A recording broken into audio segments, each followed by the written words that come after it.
The title of this session is Your Path to Happiness, recorded June 7th, 1966. There are two laws that will cover all behavior.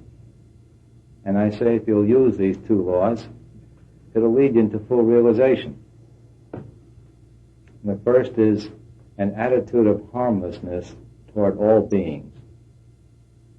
And the second is the law of mutuality.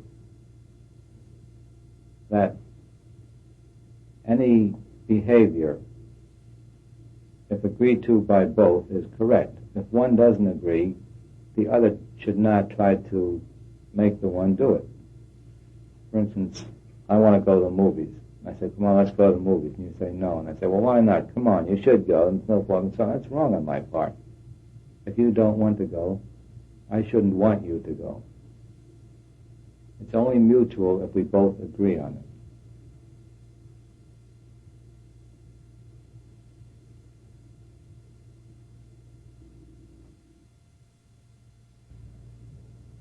There is no act that cannot be used for helping one grow on the path. And it must be a full-time thing if we want to get realization. It can't be a weekend or a 1 hour in the evening and 1 hour in the morning thing. It must be all the time.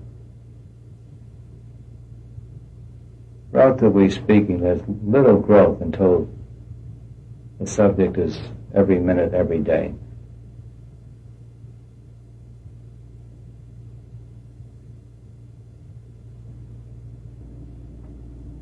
The happier we are, the more we are dwelling in God, in the self.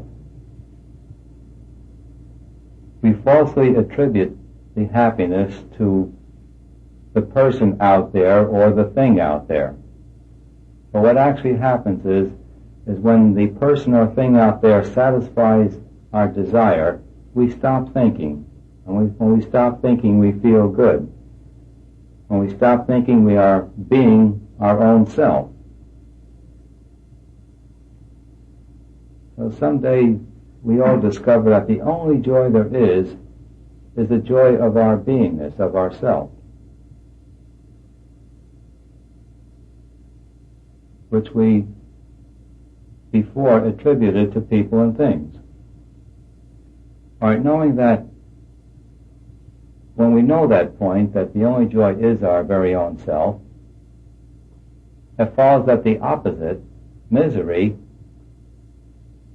is just ego, and more specifically, ego frustration. We have desires, we want things, we can't get them, we feel unhappy. So all misery has its source in the ego. All happiness has its source in the self. Now this can be used 24 hours a day for growth.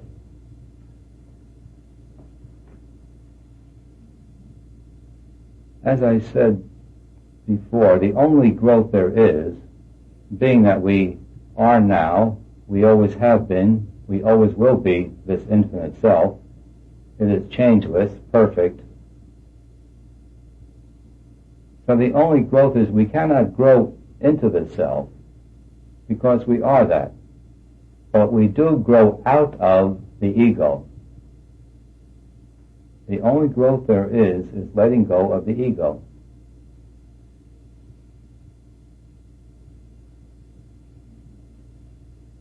So to use this concept of happiness versus misery, every time we are unhappy, if we just assume that, well, this is has its source in the ego, we may then look for the source of the misery, and when we discover it, we automatically let it go. The only reason why we don't let go of misery or can't is because we don't see the cause of it. When anyone seizes the cause of the misery, he lets it go, naturally. So if we hold on to that concept that all misery has its source in the ego, we can use this as a method of growth. by looking at every time we are unhappy, looking at it. But with the desire to let it go. All right, now looking at it is not so easy because we must learn how to look at it. When we are unhappy, we should look within for a frustrated desire. This is the source of all misery. We had a desire, and it's selfish. We wanted something, we couldn't get it, therefore we're unhappy.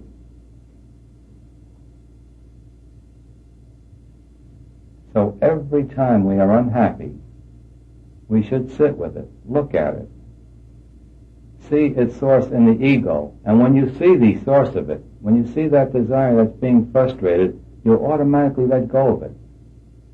And by doing so, you're letting go of a bit of ego. Continue this and you'll get full realization. You'll eliminate the ego.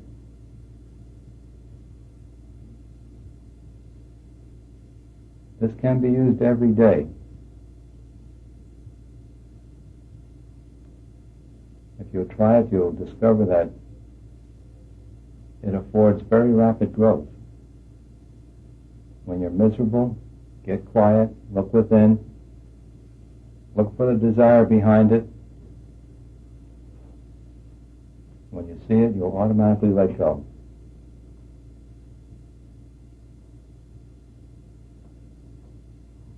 There's another side to desire called aversion. Things we dislike, we have aversions to. But an aversion is a desire not to have. So even an aversion is a desire. It's a desire not to have.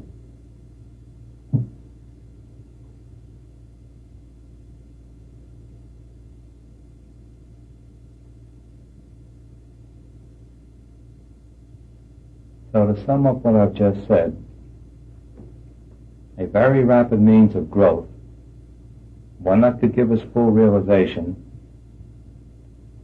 is simply looking at our joys and sorrows. Looking at the sorrows, we look for the ego source of it, the desire and its frustration, and when we see it, we automatically let go of it.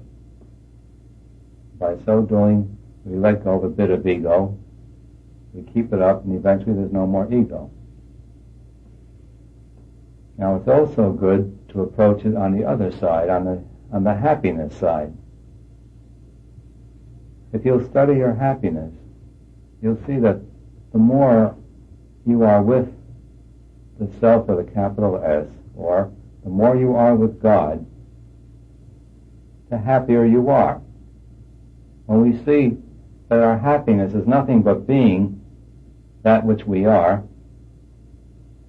we will automatically try to just be what we are, more so. So we may also look to the happiness, discover what that is, and find that it's simply our very own beingness. And that will encourage us to just be what we are, really, more and more. So these two big things in life, joy and sorrow, can be used every day for growth. Now since we all know it, if we don't use it, I say it's only because our desire for the world, our desire for misery is greater than our desire for this infinite joy.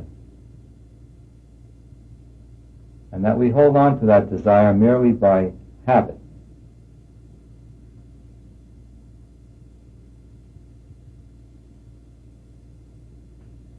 And I also want to repeat something else that I said, that this path has to be a full-time, occupation. It cannot be part-time. We must be with it 24 hours a day if we expect realization. It matters not how busy we are in life. If we have the right attitude, if we have that seeking attitude all the time, we will be doing those things that will be leading us out of this confinement, out of the trap that we've gotten ourselves into. It must be 24 hours a day. Now, when I say 24 hours a day, that includes sleep. We carry into our sleep the stream of consciousness of the daytime. What the stream of consciousness is when we fall asleep, it so remains during the night. If we're intensely on the path during the daytime, we actually grow during the night. Our dreams will change. Instead of having horrible dreams, they'll become good dreams. We'll even meet higher saints and sages in our sleep state, in our dream state. We will get lessons from them in that state, sometimes more easily than in the waking state. But growth does go on during sleep. If we make enough effort in the waking state to make it all the time. So growth can be 24 hours a day, and should be. And if we want realization, it must be.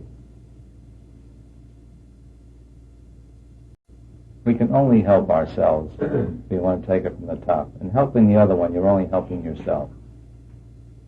There only is yourself in the end, you'll see. And looking at the separation, each one is fully responsible for what happens to him or to her. I can't help you one iota. It's only an apparency that I'm helping you. If you get any help, you do it. You'll listen to what he says and you'll say, oh, I like that and I'm going to use that. But you do it. No one can help you. And if no one can help you, no one can hurt you. That's also nice to know.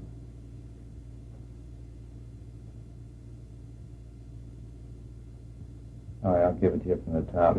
Before ye ask, believe that ye have already received. That's the way the Bible puts it. When we pray, if we know that our prayers are already answered, so it is. Whatever we want would be ours instantaneously. If you got that much faith in God, your prayer will be answered immediately. If we haven't got that much faith, then we must do our best. Pray how you best know how to pray.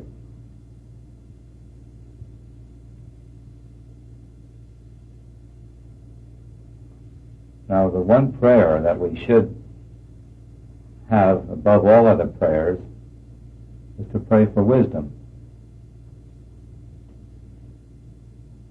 The mind is only creative. It creates what we hold in mind. And it doesn't recognize the word not or no. If I don't want to think of a monkey, I'm only thinking of a monkey.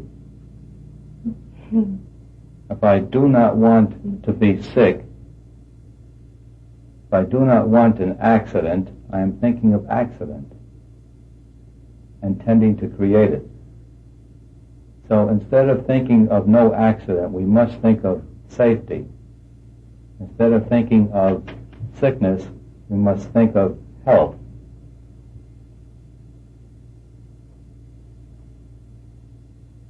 This is the greatest weakness in so-called demonstration.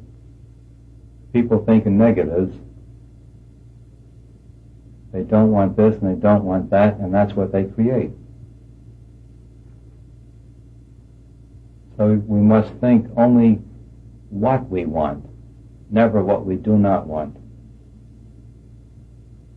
And if we would think only what we want, that is all we would ever get. It's as simple as all that. It's not easy, but it's simple. If we would think only what we want, that is all and everything that we would get.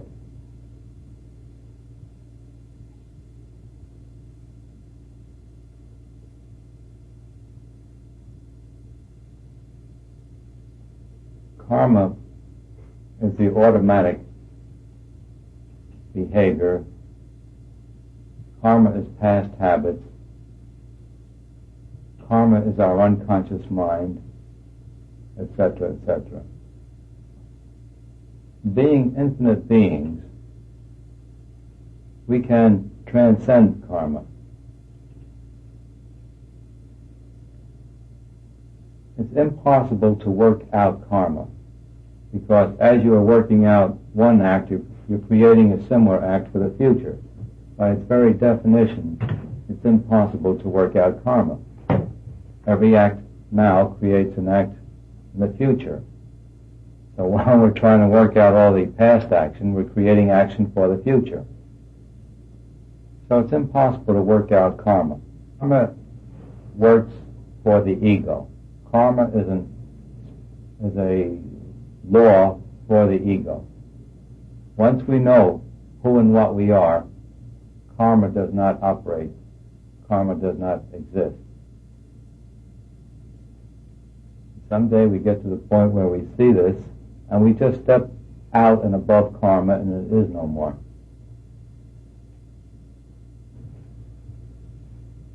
But you see, these things are so simple if you'll look at it from the top. I use the word from the top. Anytime we reason, we should always start reasoning with truth, with a true statement. Then everything is simple. As statements of truth, we may take God is all.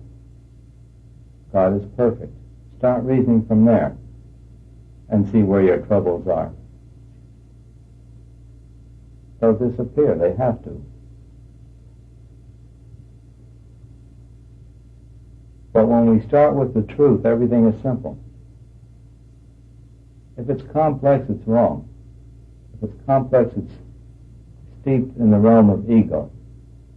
The greater the ego, the greater the complexity. God is simple, the ego is complex.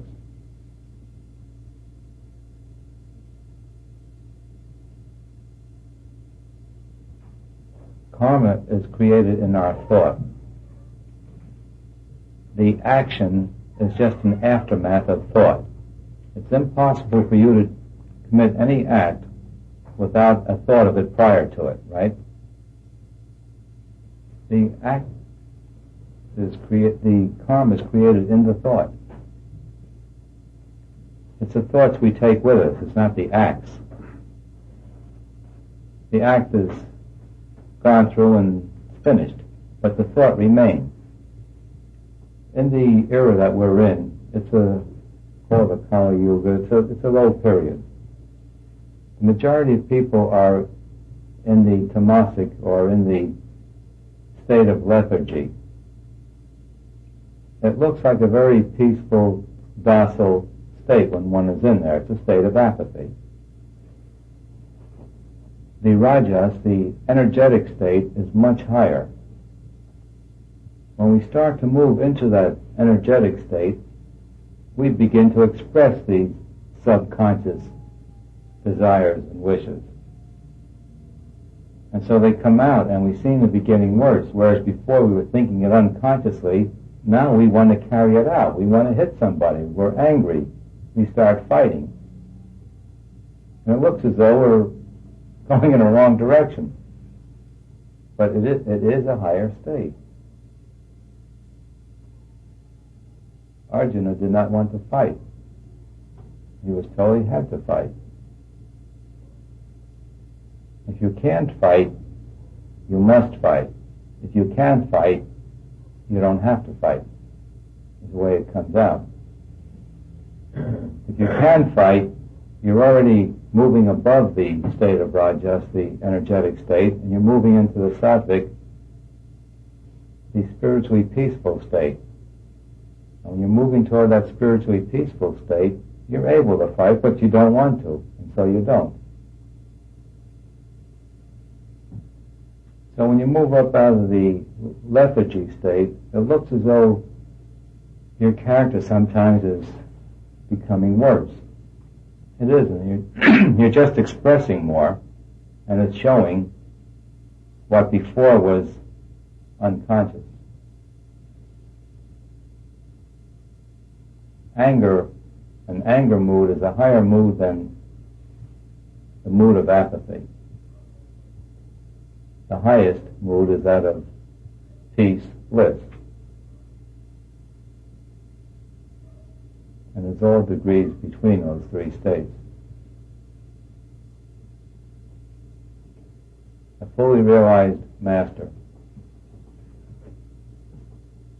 a Jesus, or any master to whom you look to, it's possible to keep his company all the time. You can learn that positively by testing it out. These masters are omnipresent. They are right where we are all the time. They are readily contacted. They're not difficult to contact because they are pushing toward us much more than we are pushing toward them.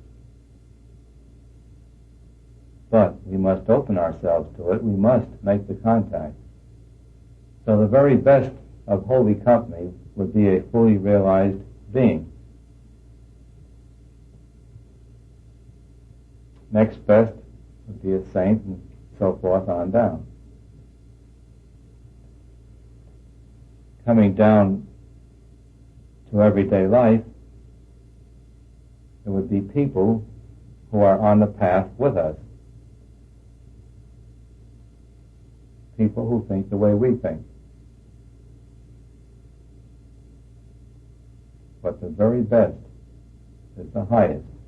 The highest can be contacted, not with people, but when you're by yourself.